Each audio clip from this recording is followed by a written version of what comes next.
नए राष्ट्रपति यानी कि पद और गोपनीयता की शपथ लेने जा रहे रामनाथ कोविंद की एंट्री हो चुकी है। 12:01 भी हो चुके हैं और अब से कुछ ही देर के बाद यानी कि 12:15 बजे पद और गोपनीयता की शपथ लेंगे, संविधान की रक्षा की शपथ लेंगे रामनाथ कोविंद। और उसके बाद आगे के कुछ और महत्वपूर्ण कार्यक्रम जैसा कि इस वक्त हमने देखा, और उसके बाद इसका ठीक उल्टा होगा। यानी कि अभी राष्ट्रपति प्रणब मुखर्जी जहां पर बैठे हुए हैं वहां पर रामनाथ कोविंद गाड़ी की उस सीट पर बैठेंगे और उसके बाद रामनाथ कोविंद प्रणब मुखर्जी को उनके नए घर में छोड़ने के लिए जाएंगे और उसके बाद वो रुख करेंगे राष्ट्रपति भवन का। संसद भवन के प्रांगण की ये तस्वीरें आपके सामने हैं जहां पर कुछ ही देर में पद और गोपनीयता की शपथ लेने जा रहे हैं कानपुर के बहुत छोटे से परौख गांव के रहने वाले रामनाथ कोविंद, जो अब होने जा रहे हैं देश के अगले महामहिम।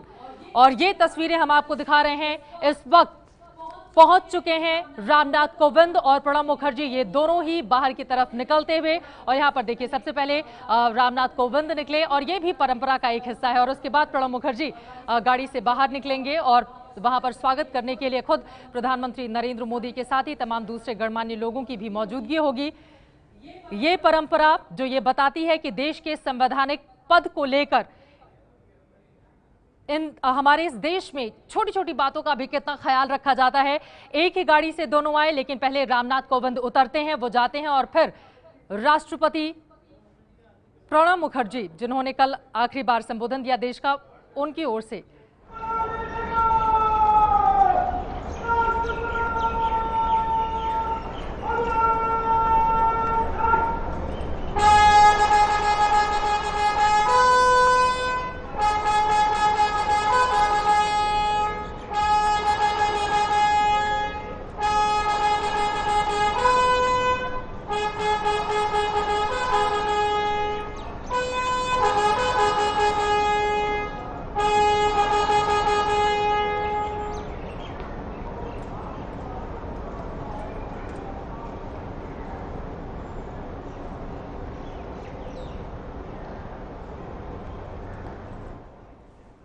और संसद भवन के गेट नंबर 5 की ये तस्वीरें आपको दिखा रहे हैं। अब केंद्रीय हॉल में अंदर प्रवेश करने जा रहे हैं नए महामहिम रामनाथ कोविंद। उनके ठीक दाहिनी तरफ प्रणब मुखर्जी को आप देख पा रहे हैं और उनके आगे तमाम वो बड़े लोग जिनकी मौजूदगी थी स्वागत के लिए।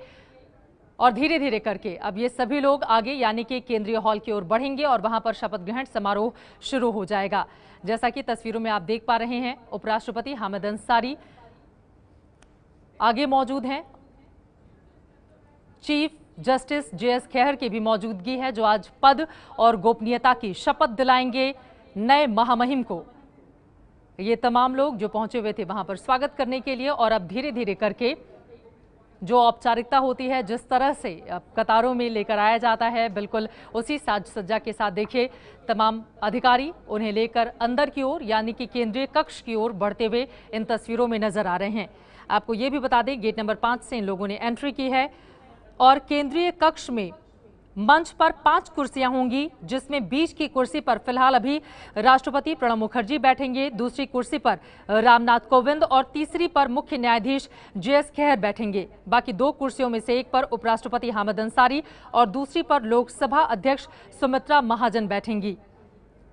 जब पद और गोपनीयता की शपथ रामनाथ कोविंद ले लेंगे, उसके बाद जो बीच वाली कुर्सी है उस पर से प्रणब मुखर्जी उठेंगे और रामनाथ कोविंद को उस कुर्सी पर वो बिठाएंगे। और रामनाथ कोविंद जिस कुर्सी पर पहले बैठे हुए थे वहां पर प्रणब मुखर्जी जाकर बैठ जाएंगे।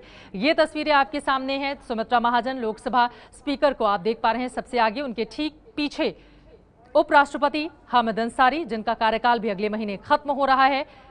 5 अगस्त को उपराष्ट्रपति पद के लिए चुनाव भी होना है। और उनके ठीक बाईं तरफ हामिद अंसारी जी के ठीक बाईं तरफ प्रणब मुखर्जी, प्रणब दा, और उनके ठीक बाईं तरफ नए राष्ट्रपति जो पद और गोपनीयता की शपथ लेने जा रहे हैं रामनाथ कोविंद। और उनके ठीक आगे चीफ जस्टिस JS खेहर जो आज पद और गोपनीयता की शपथ उन्हें दिलाएंगे।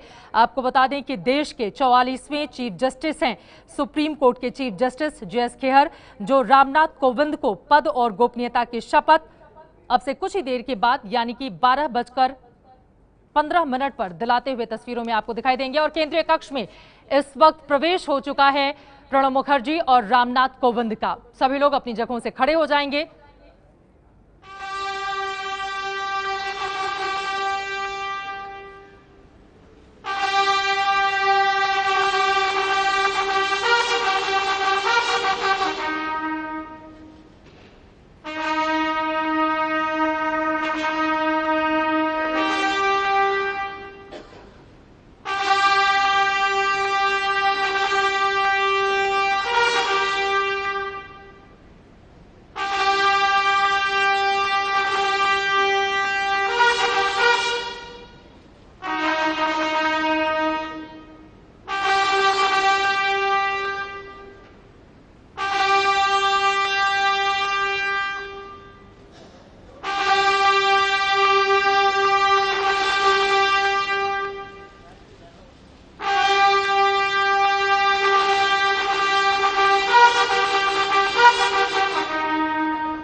मान्यवर, आदेश हो तो निर्वाचन आयोग से प्राप्त निर्वाचित राष्ट्रपति की घोषणा को पढ़ा जाए। यतः भारत के संविधान के अनुच्छेद 324 द्वारा भारत के राष्ट्रपति के पद के निर्वाचन का अधीक्षण, निर्देशन और नियंत्रण भारत निर्वाचन आयोग में निहित है और यतः श्री प्रणब मुखर्जी की पदावधि की समाप्ति वर्ष 2017 के जुलाई मास के 24वें दिन तदनुसार शक संवत 1939 के श्रावण मास के दूसरे दिन होनी है और यतः भारत के राष्ट्रपति के पद को भरने के लिए संविधान तथा राष्ट्रीय और उपराष्ट्रपतीय निर्वाचन अधिनियम 1952 के प्रावधानों और तदधीन बनाए गए नियमों और आदेशों के उपबंधों के अनुसार करा लिया गया है तथा इसका परिणाम घोषित कर दिया गया है। अतः अब भारत निर्वाचन आयोग ये प्रमाणित करता है कि वर्ष 2017 के जुलाई मास में के 20वें दिन तदनुसार शक संवत 1939 के आषाढ़ मास में के 29वें दिन को श्री रामनाथ जी कोविंद भारत के राष्ट्रपति पद के लिए विधिवत रूप से निर्वाचित हो गए हैं।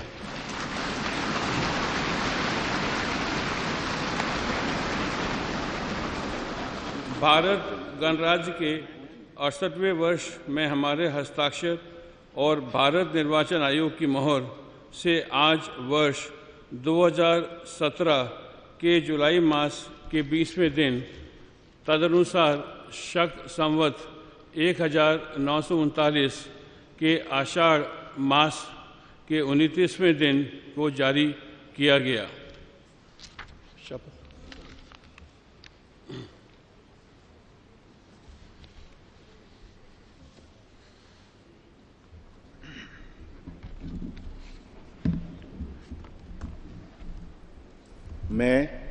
मैं ईश्वर की शपथ लेता हूँ कि रामनाथ कोविंद ईश्वर की शपथ लेता हूँ कि मैं श्रद्धापूर्वक भारत के राष्ट्रपति के पद का कार्यपालन करूँगा भारत के राष्ट्रपति के पद का कार्यपालन करूँगा तथा अपनी पूरी योग्यता से संविधान और विधि का परिरक्षण संरक्षण और प्रतिरक्षण करूँगा और मैं भारत की जनता की सेवा और कल्याण में निरत रहूँगा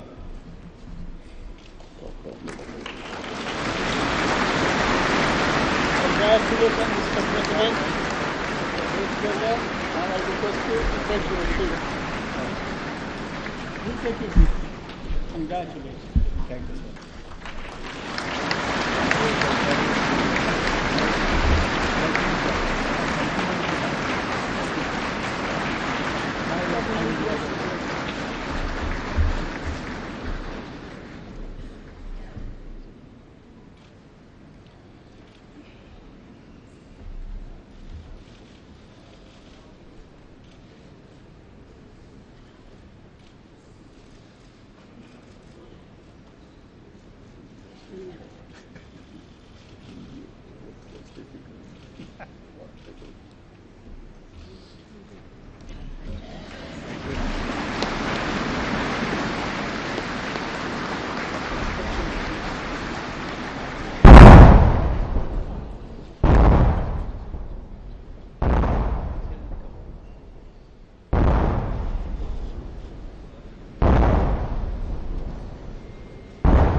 मान्यवर, आपका आदेश हो तो आपके पद ग्रहण की उद्घोषणा की जाए और उसे भारत के राजपत्र में प्रकाशित किया जाए।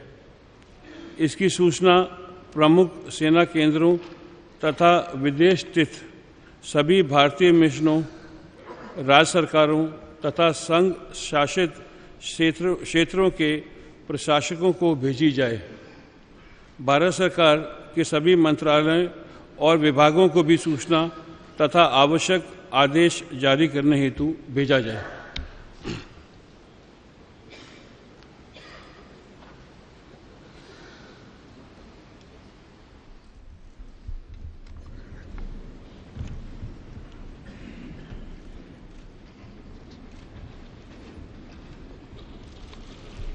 आदरणीय श्री प्रणब मुखर्जी जी, श्री हामिद अंसारी जी, श्री नरेंद्र मोदी जी, श्रीमती सुमित्रा महाजन जी, न्यायमूर्ति श्री JS खेहर जी, एक्सेलेंसीज, संसद के सम्मानित सदस्यगण, देवियों, सज्जनों और मेरे देशवासियों, मुझे भारत के राष्ट्रपति पद का दायित्व सौंपने के लिए मैं आप सभी का हृदय से आभार व्यक्त करता हूं।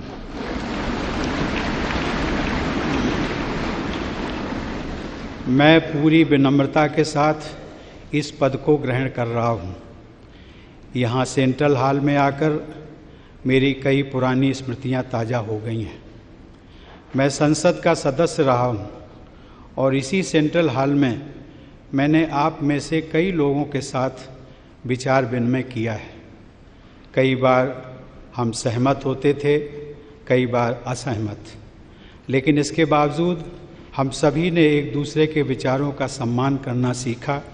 यही लोकतंत्र की खूबसूरती है।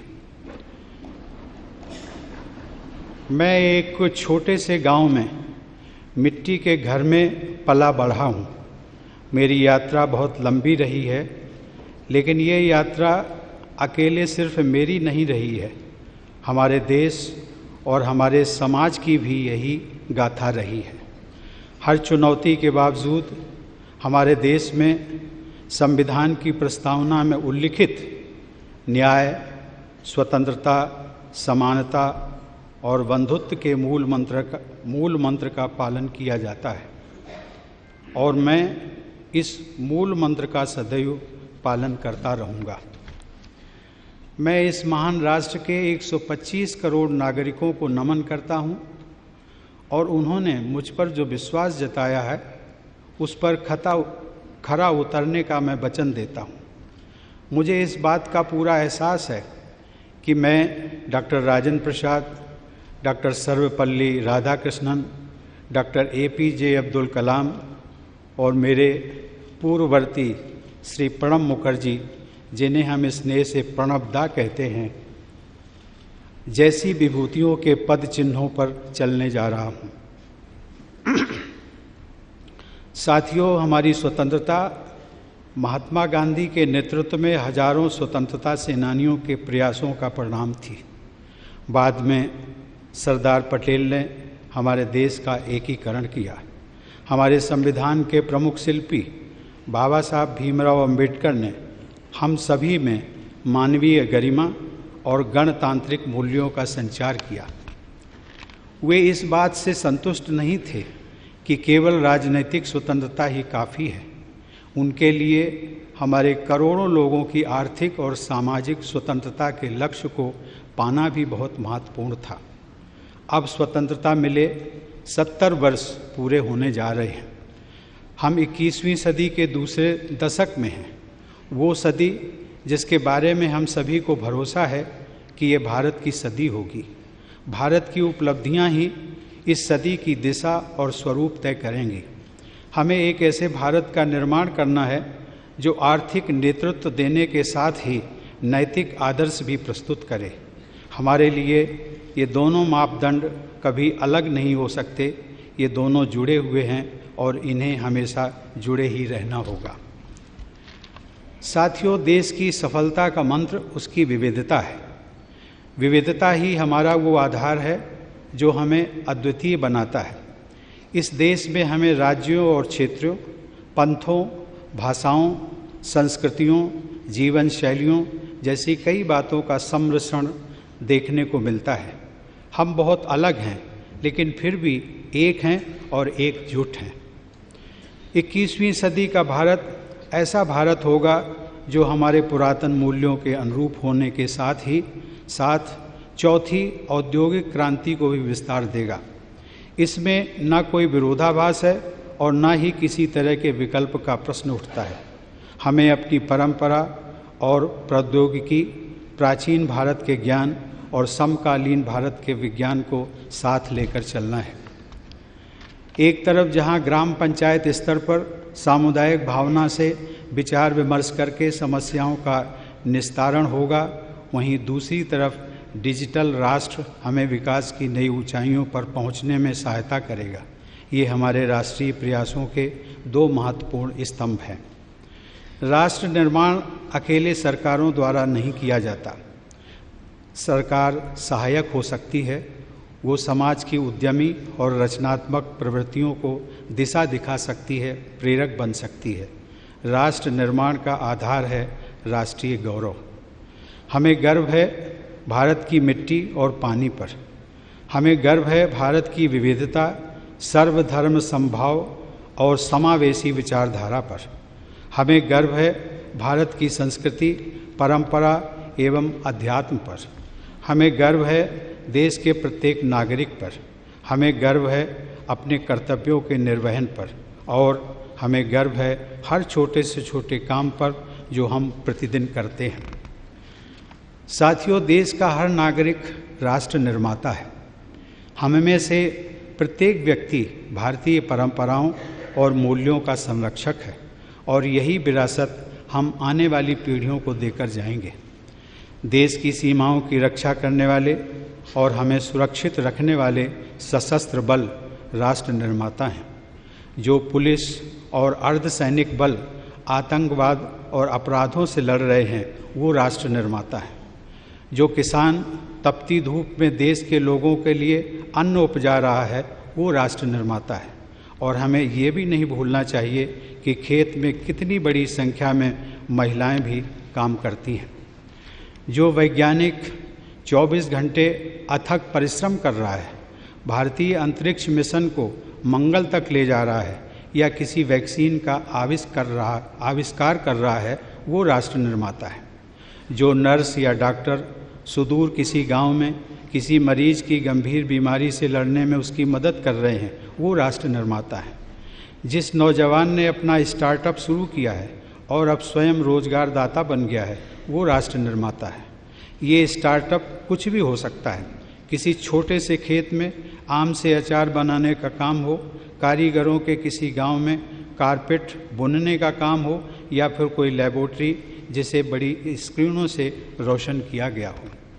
वो आदिवासी और सामान्य नागरिक जो जलवायु परिवर्तन की चुनौतियों से निपटने में हमारे पर्यावरण, हमारे वनों, हमारे वन्य जीवन की रक्षा कर रहे हैं। और वे लोग जो नवीकरणीय ऊर्जा के महत्व को बढ़ावा दे रहे हैं वे राष्ट्र निर्माता हैं। वो प्रतिबद्ध लोक सेवक जो पूरी निष्ठा के साथ अपना कर्तव्य निभा रहे हैं, कहीं पानी से भरी सड़क पर ट्रैफिक को नियंत्रित कर रहे हैं, कहीं किसी कमरे में बैठकर फाइलों पर काम कर रहे हैं, वे राष्ट्र निर्माता हैं।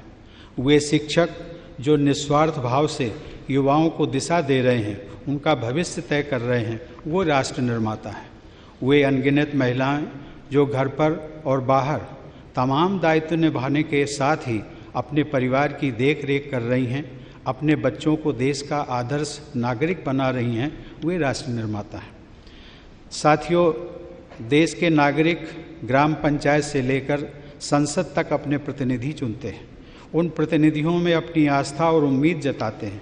नागरिकों की उम्मीदों को पूरा करने के लिए यही जनप्रतिनिधि अपना जीवन राष्ट्र की सेवा में लगाते हैं।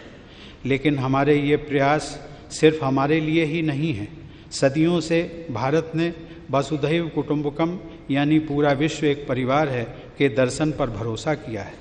ये उचित होगा कि अब भगवान बुद्ध की ये धरती शांति की स्थापना और पर्यावरण का संतुलन बनाने में विश्व का नेतृत्व करे।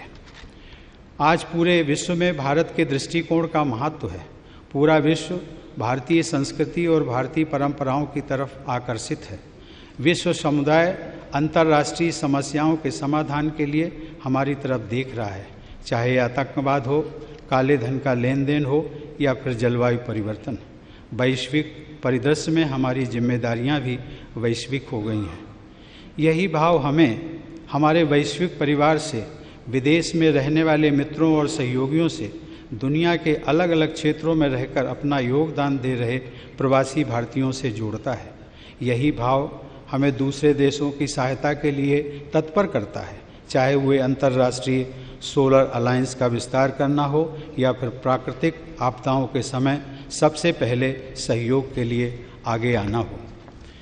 एक राष्ट्र के तौर पर हमने बहुत कुछ हासिल किया है, लेकिन इससे भी और अधिक ज़्यादा करने का प्रयास और बेहतर करने का प्रयास और तेज़ी से करने का प्रयास निरंतर होते रहना चाहिए। ये इसलिए भी महत्वपूर्ण है क्योंकि वर्ष 2022 में देश अपनी स्वतंत्रता के 75वें साल का पर्व मना रहा होगा।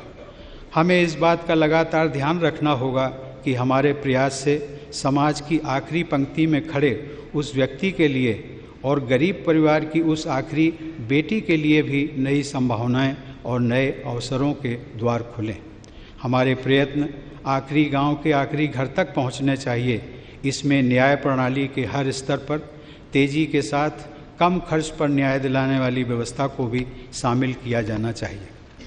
साथियों, इस देश के नागरिक ही हमारी ऊर्जा का मूल स्रोत है। मैं पूरी तरह आश्वस्त हूँ कि राष्ट्र की सेवा के लिए मुझे इन लोगों से इसी प्रकार निरंतर शक्ति मिलती रहेगी। हमें तेज़ी से विकसित होने वाली एक मजबूत अर्थव्यवस्था, एक शिक्षित, नैतिक और साझा समुदाय, समान मूल्यों वाले और समान अवसर देने वाले समाज का निर्माण करना होगा। एक ऐसा समाज जिसकी कल्पना महात्मा गांधी और दीनदयाल उपाध्याय जी ने की थी। ये हमारे मानवीय मूल्यों के लिए भी महत्वपूर्ण है। ये हमारे सपनों का भारत होगा, एक ऐसा भारत जो सभी को समान अवसर सुनिश्चित करेगा। ऐसा ही भारत 21वीं सदी का भारत होगा। आप सबको बहुत बहुत धन्यवाद। जय Hind, Vande Mataram.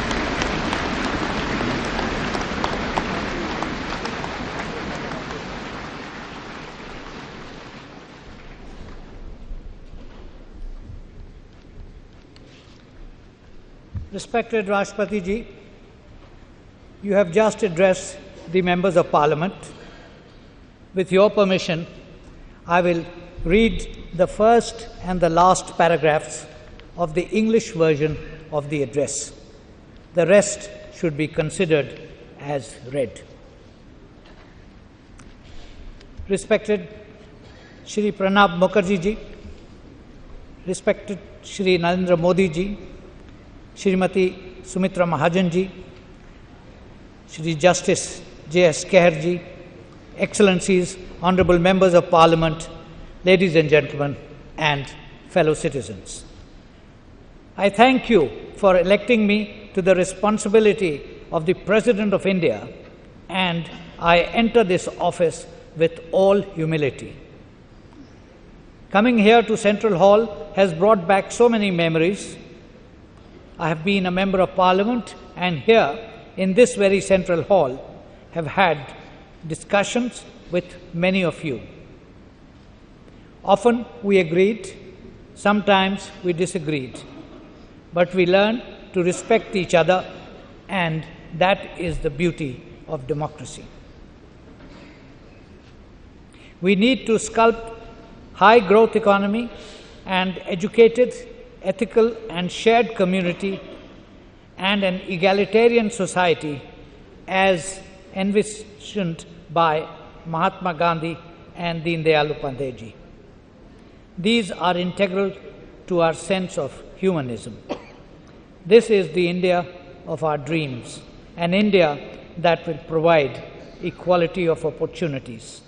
This will be the India of the 21st century. Thank you very much. Jai Hind, Vande Mataram.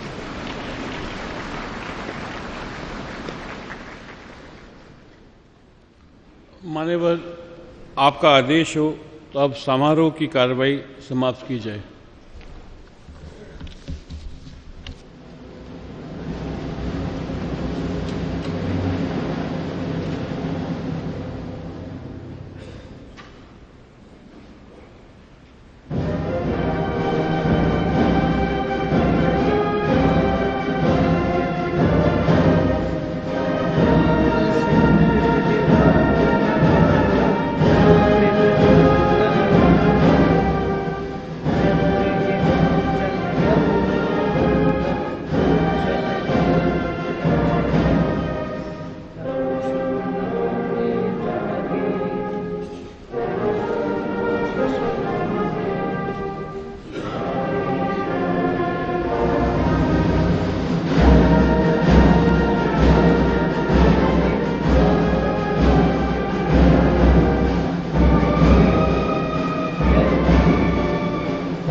देश के 14वें राष्ट्रपति बन गए हैं रामनाथ कोविंद, और ये सीधी तस्वीरें आपको दिखा रहे हैं सभी मुबारकबाद देते हुए रामनाथ कोविंद को। नए महामहिम रामनाथ कोविंद, देखिए पूर्व प्रधानमंत्री डॉक्टर मनमोहन सिंह, सभी से वो मुलाकात करते हुए, सभी उन्हें बधाई देते हुए। यहाँ पर पूर्व राष्ट्रपति प्रतिभा देवी सिंह पाटिल की भी मौजूदगी है। प्रधानमंत्री नरेंद्र मोदी ने भी उन्हें बधाई दी।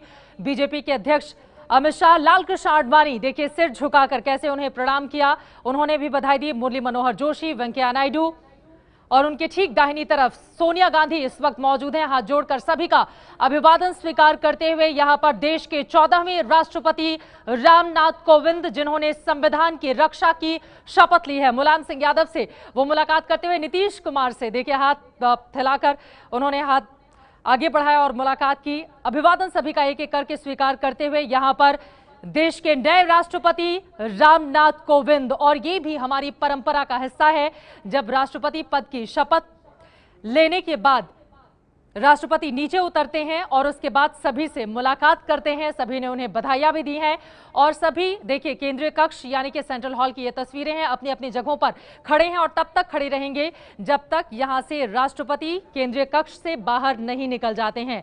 उनके साथ चीफ जस्टिस जे.एस. खेहर की मौजूदगी है, उपराष्ट्रपति हामिद अंसारी भी आपको दिखाई दे रहे हैं, सुमित्रा महाजन, लोकसभा के स्पीकर, यानी कि सभी जिन लोगों ने स्वागत किया और वो उनको बाहर गेट तक छोड़ने के लिए भी जाएंगे।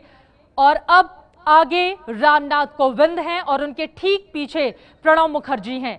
ये परंपरा भी है, देश के सर्वोच्च संवैधानिक पद पर विराजमान होने के बाद जो व्यक्ति होता है उसको सबसे आगे चलने का अधिकार खुद ब खुद मिल जाता है। और इस लिहाज से राष्ट्रपति रामनाथ कोविंद इस वक्त आगे की ओर बढ़ते हुए, और कुछ देखिए वहां पर लोग मौजूद हैं जो अपने मोबाइल में इन तस्वीरों को कैद भी करना चाहते हैं। राष्ट्रपति रामनाथ कोविंद इस वक्त केंद्रीय कक्ष से बाहर निकलते हुए हाथ हिलाकर सभी का अभिवादन उन्होंने स्वीकार किया है, क्योंकि वहां पर न सिर्फ राज्यसभा और लोकसभा के सांसद मौजूद हैं बल्कि अलग अलग हिस्सों से यानी कि अलग अलग राज्यों से आए राज्यपालों की मौजूदगी है, मुख्यमंत्रियों की मौजूदगी है। सभी से मिल पाना नहीं हो पाता मुमकिन, शायद यही वजह है कि जाते वक्त उन्होंने हाथ हिलाया। और अब केंद्रीय कक्ष से बाहर निकलते हुए राष्ट्रपति रामनाथ कोविंद आपको तस्वीरों में दिखाई दे रहे हैं। और यहाँ पर देखिए प्रणब मुखर्जी ने भी उनसे कहा कि आप आगे चलिए।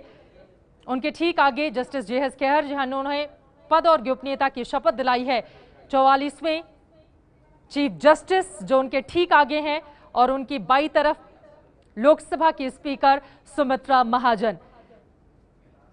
जितनी भी औपचारिकताएं थी वो सारी औपचारिकताएं पूरी की जा चुकी हैं और अब केंद्रीय कक्ष से बाहर जाते हुए राष्ट्रपति रामनाथ कोविंद आपको टीवी स्क्रीन पर नजर आ रहे हैं। तमाम खास मेहमान लगातार हमारे साथ बने हुए। जल्दी जल्दी दो लाइन में मैं चाहूंगी टिप्पणी। सबसे पहले राजकिशोर, इन तस्वीरों को देखकर क्या कहेंगे आप, और रामनाथ कोविंद की एक बड़ी बात जो उन्होंने अपने भाषण में कही। देखिए, मुझे सबसे पहले तो जो आपने कही इस अवसर को, तो डॉक्टर लक्ष्मीमल सिंघवी की पंक्ति है कि कल थे पश्चाताप उल्हाने आज उमंगों की बारी है, यह सत्ता का प्रथम दिवस है मेरे मन हुलास मत खोना। कल थे पश्चाताप उल्हाने आज उमंगों की बारी है, कल थी अंतहीन पिपासा आज उत्सव की तैयारी है। तो उत्सव तो मन ही गया है। और बाकी मुझे लगता है जो सबसे इंपॉर्टेंट बात है वो विविधता की जो बात की उन्होंने, वो सबसे जरूरी है। लगातार प्रहार जो है विपक्ष की तरफ से और तमाम सामाजिक संगठनों की तरफ से सरकार के आने के बाद, मोदी सरकार के आने के बाद से देश की डाइवर्सिटी को लेकर ही, विविधता को लेकर हो रहा है। तो मुझे लगता है ये सबसे इंपॉर्टेंट बात है। बाकी भाषण ऐसा ही लग रहा था जैसे राष्ट्रपति का अभिभाषण हर संसदीय सत्र के पहले होता है या 15 अगस्त 26 जनवरी को प्रधानमंत्री या राष्ट्रपति के भाषण होते हैं। विजय, यहाँ पर आपसे मैं जानना चाहूंगी, शुद्ध हिंदी में शक संवत का जिक्र किया गया और उसके बाद उन्होंने हिंदी में पद और गोपनीयता की, संविधान की रक्षा की शपथ ली। अगर पिछले हम कुछ राष्ट्रपति जिस रूप में शपथ लेते हैं, अगर उससे तुलना करके देखें तो क्या अलग नजर आया आपको? संवत का पहले भी होता रहा है। नहीं, ये इस तरह की ये एक परंपरा का हिस्सा है। शपथ उसी अंदाज में ली गई है और पद की शपथ है, इसमें गोपनीयता की शपथ मेरे ख्याल से नहीं रहती है। इसमें हाँ। पद की शपथ ली गई है। और जहाँ तक उनके राष्ट्रपति के अभी हम जो दृश्य देख रहे थे, अब प्रणब मुखर्जी इतिहास हो गए हैं और रामनाथ कोविंद है वो वर्तमान है। तो इस सच को सबको मान के चलना पड़ेगा। एक जय श्री राम का नारा भी वहाँ लगा है संसद के अंदर। और जहाँ तक भाषण की बात है, मैं राजकिशोर जी से सहमत हूँ कि सबसे बड़ी बात मुझे यही लगी उनके भाषण की, जब उन्होंने कहा कि जब मैं संसद का सदस्य था तो आपस में सहमत भी होते थे, असहमत भी होते थे, लेकिन एक साथ रहते थे। तो जो ये असहमति और सहमति, लोकतंत्र के लिए हर चीज पर सहमत होना जरूरी नहीं है। असहमति के बीच में सहमति को के बारे में उसका प्रति सम्मान रखना, ये जो देश भर में पिछले 1-2 साल में चल रहा है, उसको लेकर जो राष्ट्रपति की एक बड़ी टिप्पणी है नए राष्ट्रपति की, मुझे लगता है कि उसकी पालना भी अब हो पाएगी और उसकी पालना सरकार करे। इसके लिए राष्ट्रपति अपनी तरफ से कहीं ना कहीं दबाव डालने की भी कोशिश करेंगे, ऐसा मुझे लगता है। और अब इस वक्त जो तस्वीरें हम देख पा रहे हैं संसद भवन से बाहर निकलते हुए राष्ट्रपति रामनाथ कोविंद, उनके साथ प्रणब मुखर्जी की भी, यानी कि पूर्व राष्ट्रपति प्रणब मुखर्जी की भी मौजूदगी है। और यहां पर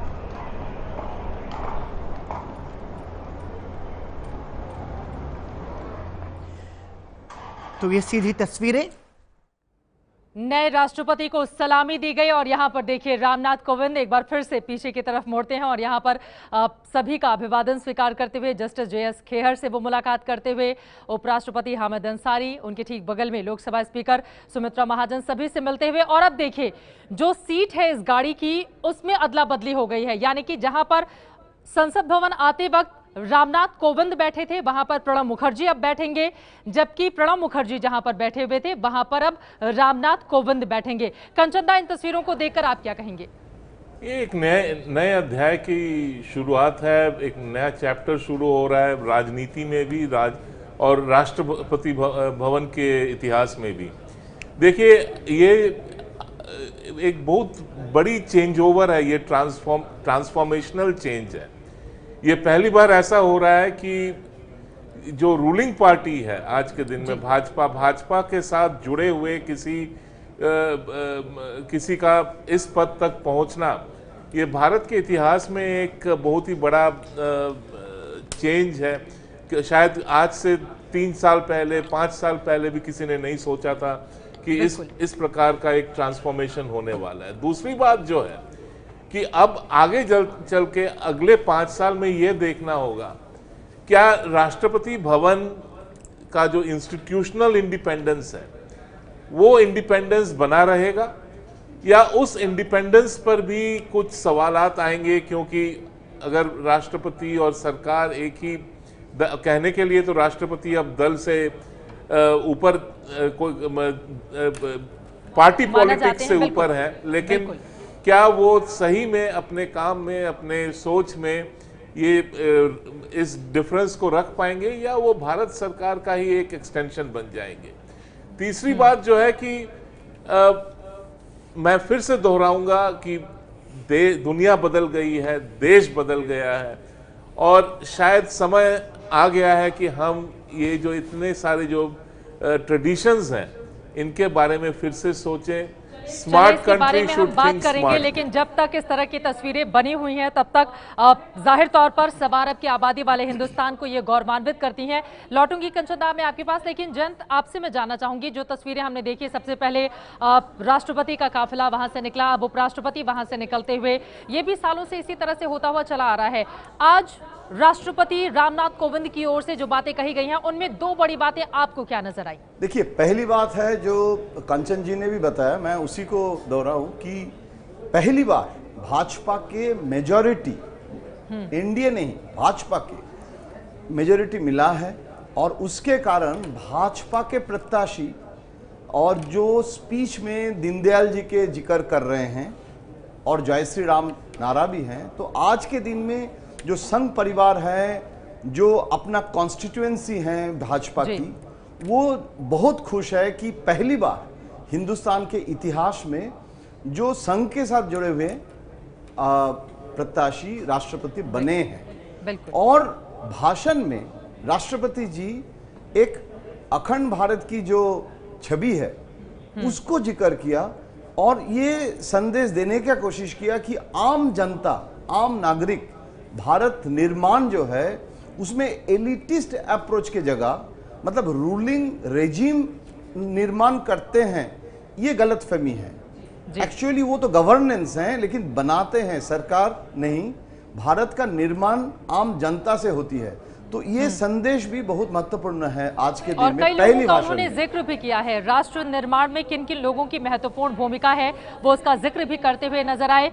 नए राष्ट्रपति रामनाथ कोविंद की गाड़ियों का ये काफिला जो इस वक्त आप टीवी स्क्रीन पर देख रहे हैं, ये भव्यता, ये खास तस्वीरें जो 5 साल में एक बार देखने को मिलती हैं, जब राष्ट्रपति पद की शपथ लेने के बाद इस तरह से कोई व्यक्ति रुख करता है राष्ट्रपति भवन का। बेहद दिलचस्प, महत्वपूर्ण ये तस्वीरें जो सालों से हमारी परंपरा का हिस्सा रही हैं।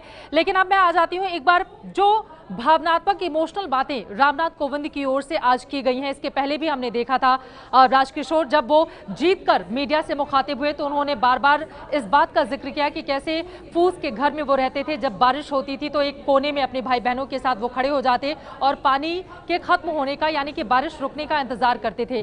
तो जब एक राष्ट्रपति इस तरह की बातें करता है तो वो समाज के आखिरी छोर पर खड़े व्यक्ति को अपने साथ जोड़ता है। इसका मैसेज क्या वहां तक पहुंच गया होगा? निश्चित तौर पर चित्रा, जब देखिए कि इस पारिवारिक और गरीबी से निकला हुआ व्यक्ति, इस पृष्ठभूमि से निकला हुआ व्यक्ति जब देश के संवैधानिक सर्वोच्च पद पर जाता है तो 125 करोड़ लोगों के बीच में एक संदेश जाता है कि नहीं, कोई भी कहीं पर भी पहुंच सकता है जो बात कही जाती है। तो निश्चित तौर पर जब देश का प्रथम नागरिक अपने इस पूर्व बैकग्राउंड के बाद इस तरीके से आकर जब बात करता है तो सब में एक उम्मीद और आशा की किरण जगती है। और यह भी एक लोकतंत्र की खूबसूरती और ताकत दिखाता है कि कैसे कोई भी कहीं तक पहुंच सकता है। और रामनाथ कोविंद का ये मतलब ऐसा कुछ नहीं है कि उनके बारे में ये बातें पता ना हो।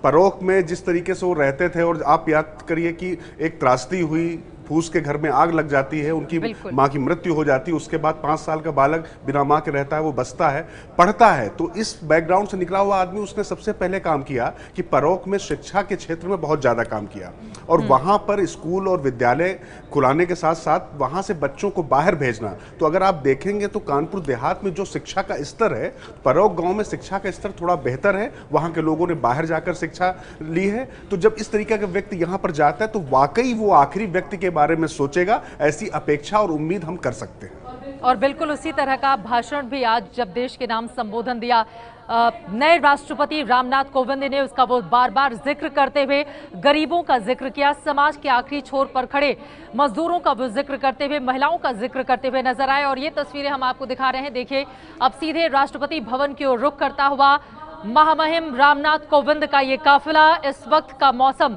दिल्ली में आप देख पा रहे हैं, बारिश हुई है जिसके बाद सड़कें वहां पर धुली हुई हैं और बेहद दिलचस्प खूबसूरत ये नज़ारा जो इस वक्त टीवी स्क्रीन पर हम देख रहे हैं। अब विजय विद्रोही हमारे साथ जुड़े हुए हैं। विजय, मैं आपसे जानना चाहूंगी वही बात जो मैंने राजकिशोर से पूछी, जब रामनाथ कोविंद के मुंह से उन लोगों की बात होती है जिनका जिक्र शायद ही कभी होता हो या जिन तक पहुंचने की कोशिश भी हमने देखा है सिर्फ भाषण के जरिए होती है, लेकिन सरकारें उस रूप में वास्तव में नहीं करती हैं।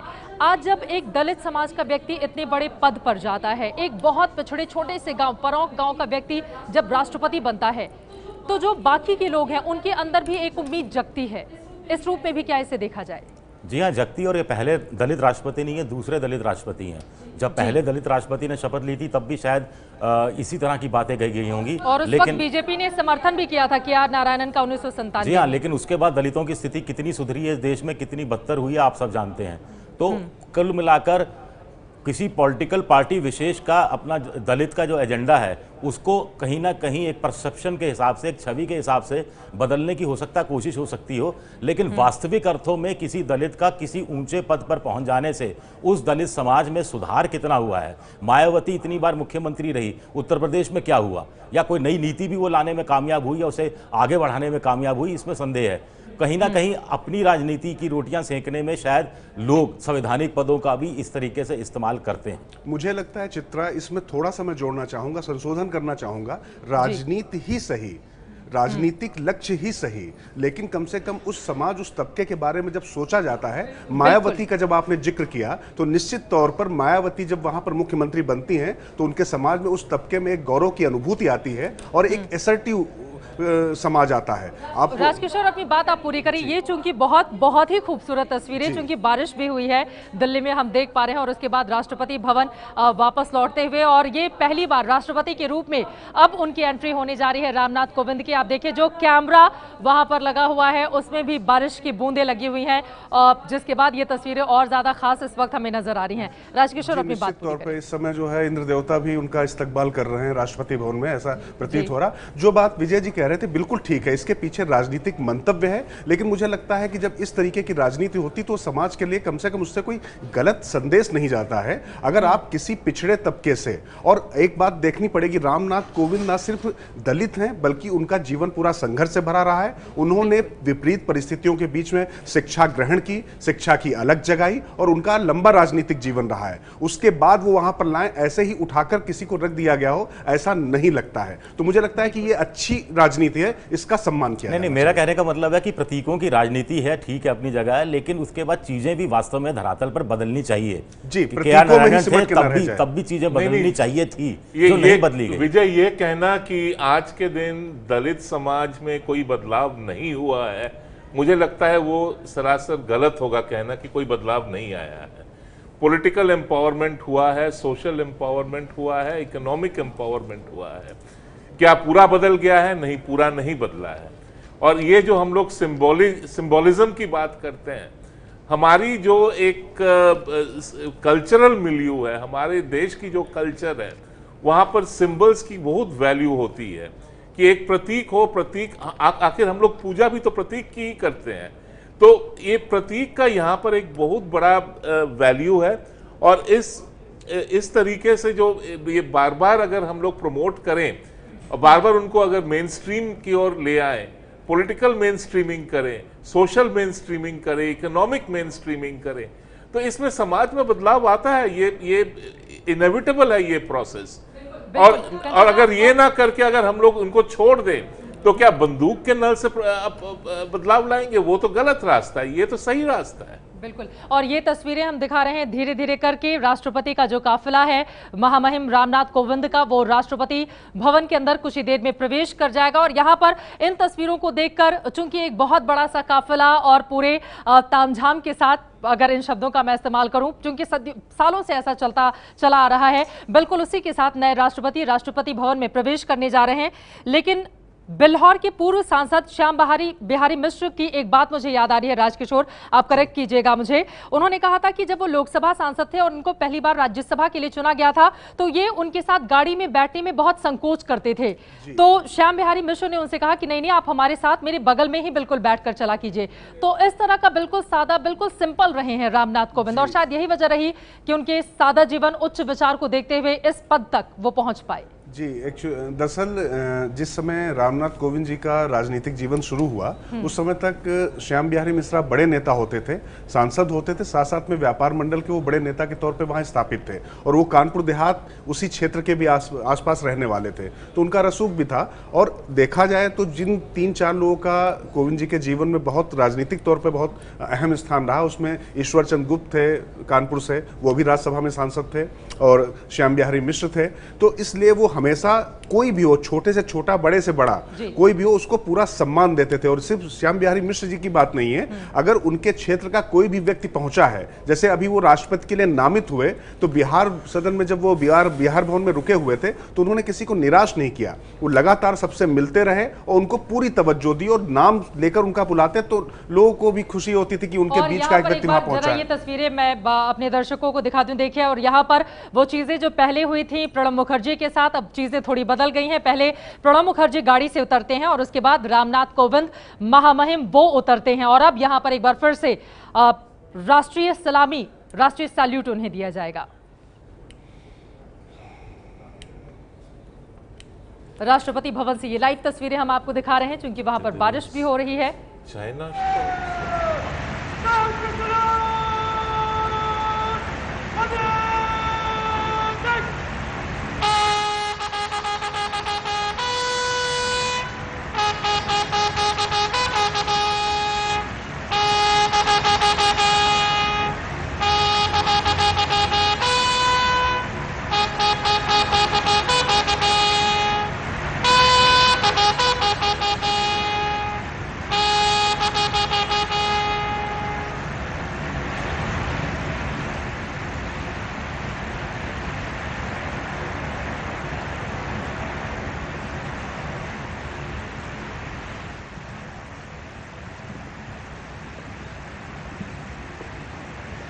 President Kovind taking this. तो संसद भवन, राष्ट्रपति भवन की ये तस्वीरें हम आपको दिखा रहे हैं जहां पर अब प्रवेश करने जा रहे हैं नए महामहिम रामनाथ कोविंद।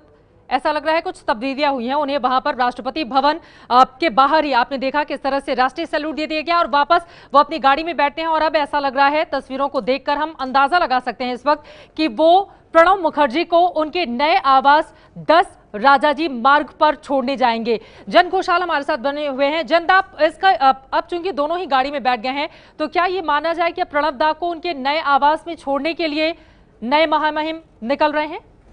हाँ, देखिए ये भी एक परंपरा के साथ जुड़े हुए हैं, मतलब लास्ट टाइम भी ऐसी हुई थी और प्रणब बाबू भी आज से नए मकान में मतलब रहेंगे जी। और उनके लिए काफ़ी प्रिपरेशन होती हैं और राष्ट्रपति भवन से अपने जो किताबें और हर मतलब सामान जो है वो ऑलरेडी शिफ्टेड हो गया है और वो जो राजाजी मार्ग के जो घर वो अभी तैयार है, मतलब it is ready for the new जो अतिथि है। और प्रणब बाबू को वहाँ सी ऑफ करके फिर आज से कोविंद जी रहेंगे राष्ट्रपति भवन। बिल्कुल, तस्वीरें जो हमने देखी ऐसा लग रहा है कि राष्ट्रपति भवन के अंदर प्रवेश किया है। थोड़ी देर में ये भी साफ हो जाएगा कि हमारे जो नए महामहिम हैं वो कहाँ जा रहे हैं। उनकी गाड़ी इस वक्त टीवी स्क्रीन पर जो चलती हुई नजर आ रही है। लेकिन बात जिस प्रतीकों की राजनीति की यहाँ पर हो रही थी, जिसका जिक्र राजकिशोर, विजय विद्रोही ये सब कर रहे थे, एक इतिहास की एक बात मुझे याद आती है और उस पर मैं चाहूंगी विजय आपकी टिप्पणी।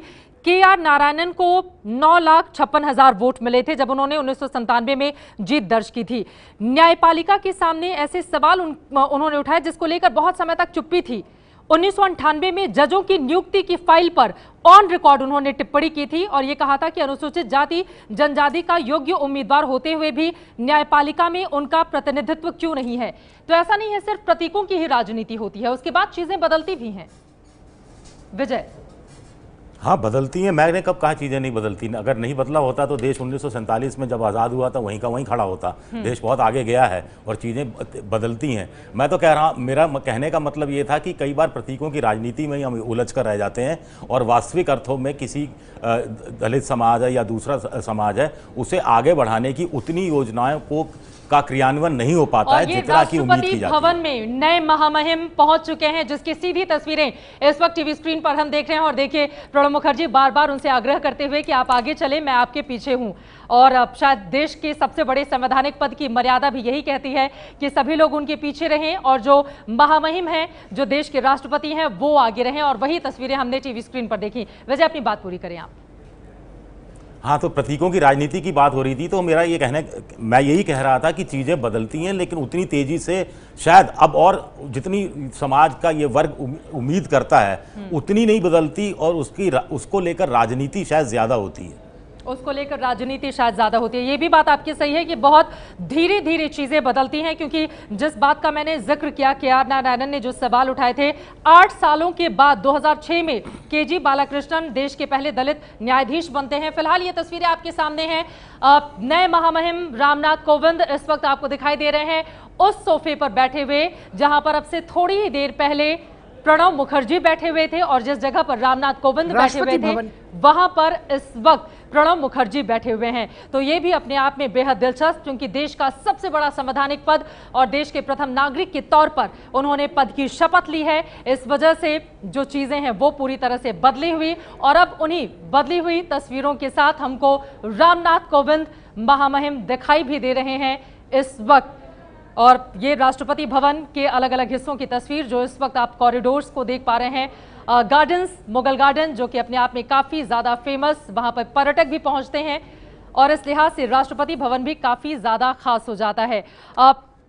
विजय, आपने अपनी बात रखी। जयंत घोषाल जी, आपको मैंने बीच में रोका था। जो तस्वीरें हम दिखा रहे हैं, अगर इस पर भी आप अपनी टिप्पणी कर पाएं। राष्ट्रपति भवन जो सभी को आकर्षित करता है, सभी ये भी चाहते हैं कि एक बार राष्ट्रपति भवन का जाके हम दीदार कर ले। वहां पर रामनाथ कोविंद का पहुंचना किस तरह से इसको देखिए, अभी आप जिक्र कर रहे थे जहां कोविंद जी अभी बैठे थे, जो वो स्टडी है और उसी रूम में बाबू राजेंद्र प्रसाद भी बैठते थे और जो चेयर कोविंद जी बैठे थे वो राष्ट्रपति जी के चेयर है और ये मुझे, जैसे कांचन कहते हैं, कभी कभी मैं भी सोचता हूँ कि ज़्यादा जो परंपरा है, हम लोग शायद हमारे भारतीय नागरिक चाहते हैं, ये परंपरा को पसंद करते हैं। देखिए हर चीज़ में, मतलब जब हम राष्ट्रपति के कमरे में भी कोई अगर अतिथि जाते हैं तो पहले एडीसी जाते हैं और जाके उनके नाम जोर से पुकारते हैं, और उसके बाद वो आप यू कैन नॉट टच, आप राष्ट्रपति को स्पर्श नहीं कर सकते हैं जी। और वो जो प्रोटोकॉल है वो रात 9:30 बजे तक जब एडीसी रहते हैं तब तक ये प्रोटोकॉल जारी रहता है। तो उसके बाद मतलब राष्ट्रपति जी एक प्राइवेट पर्सन बनता है। मतलब ये जो बहुत लेयर्स हैं, और आज कोविंद जी ये जो एक राष्ट्रपति भवन के जो नियम अनुशासन, इसमें अपने आप को एकस्टम्ड करेंगे। लेकिन कोविंद जी के बारे में मैं देखा हूं उनको एज ए पार्टी स्पोक्समैन कुछ दिनों के लिए जी। और उस समय मैंने एक चीज ऑब्जर्व किया था कि कोविंद जी जैसे हर राजनेता को ज़्यादा प्रेस कॉन्फ्रेंस करने का आदत होते हैं, और वो ज़्यादा प्रेस कॉन्फ्रेंस कभी नहीं किए, मिलते रहते थे, बातें करते थे, लेकिन ज़्यादा अपने आप को प्रोजेक्ट करना और ज़्यादा वो प्रेस कॉन्फ्रेंस करना, बोलना, वो उनके स्वभाव में भी वो ज़्यादा बोलते नहीं हैं। तो मुझे लगता है राष्ट्रपति बनने के लिए जो एक संस्कृति आपने आपको जो इवॉल्व करना, वो प्रणब मुखर्जी भी बहुत अलर्ट पर्सन, मतलब वो अचानक कुछ बोल देना, बहुत सारे पॉलिटिशियन, हम नाम नहीं लेना चाहते हैं, कि ऐसे ऐसे कुछ बातें कर देते हैं जिसको लेके कभी संसद में हंगामा हो जाता है, कभी टेलीविजन में डिबेट हो जाता है। कभी प्रणब मुखर्जी बहुत इसमें बहुत सचेतन रहते हैं, और कोविंद जी में भी वो आदत मैंने थोड़ा नज़दीक में, जो मुझे राजकिशोर बहुत नज़दीक से देखे, हम सिर्फ वो प्रेस कॉन्फ्रेंस ना करने का जो आदत, हम लोग कहते थे कि प्रेस कॉन्फ्रेंस क्यों नहीं करते हैं, तो वो शायद 2 साल में 2 बार किया था। मतलब इतना कम उनके एटीट्यूड जो है। बिल्कुल। और यहाँ पर आपने अलर्ट होने की बात कही तो मुझे याद आ रही है, जब बिहार में 2015 में शपथ दिलाई जा रही थी नीतीश कुमार और उनके बाकी मंत्रिमंडल के सदस्यों को, रामनाथ कोविंद ही राज्यपाल के रूप में शपथ दिला रहे थे, और तेज प्रताप यादव जब वो शपथ ले रहे थे तो एक शब्द उन्होंने गलत बोल दिया, जिसके बाद राज्यपाल उस समय के रामनाथ कोविंद ने उन्हें टोका था, और उसके बाद दुरुस्त करना पड़ा था तेज प्रताप को, फिर से पद और गोपनीयता की शपथ लेनी पड़ी थी। ये है एबीपी न्यूज़, आपको रखे आगे।